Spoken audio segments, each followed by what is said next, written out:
महात्मा बुद्ध लोगों को मोक्ष दिलाने के लिए अलग अलग क्षेत्रों में जाकर लोगों को सत्य का उपदेश देते थे।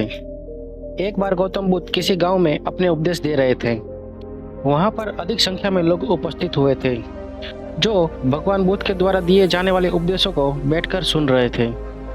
भगवान बुद्ध अपने उपदेश लोगों को बता रहे थे कि हमें एक दूसरे के प्रति प्यार और नम्रता की भावना रखनी चाहिए, क्योंकि ईर्ष्या, द्वेष, नफरत और क्रोध व्यक्ति को अग्नि की तरह जला देती है, जिससे मनुष्य खुद का और दूसरों का भी नुकसान करता है।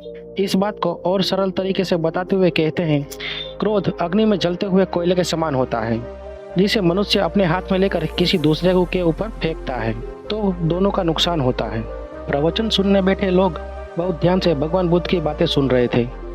उन्हीं लोगों में से एक व्यक्ति ऐसा बैठा था जिसे भगवान बुद्ध की बातें पसंद नहीं आ रही थी।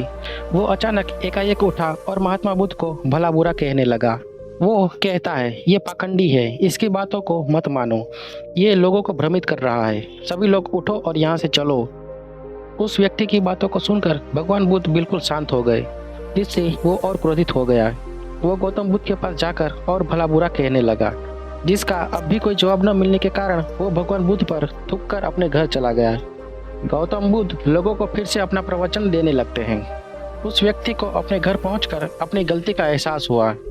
वो तुरंत भागते हुए उसी गांव में जाकर देखा कि भगवान बुद्ध वहां से जा चुके हैं। वो व्यक्ति कई गांव में बुद्ध को खोजने के लिए निकल गया। उसे एक जगह भगवान बुद्ध दिखाई दिए। वो जाकर उनके चरणों में गिर गया और अपनी गलती की क्षमा मांगते हुए कहने लगा, हे महात्मा, मुझे माफ़ कर दो, मुझसे बड़ी गलती हो गई है।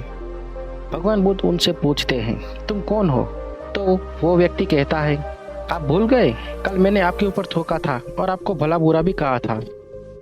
महात्मा बुद्ध ने उसे जवाब दिया, मैं उस कल को वहीं छोड़ आया, उसके चक्कर में आज को नहीं खराब करना चाहिए, जिससे हमारा भविष्य बर्बाद हो सकता है।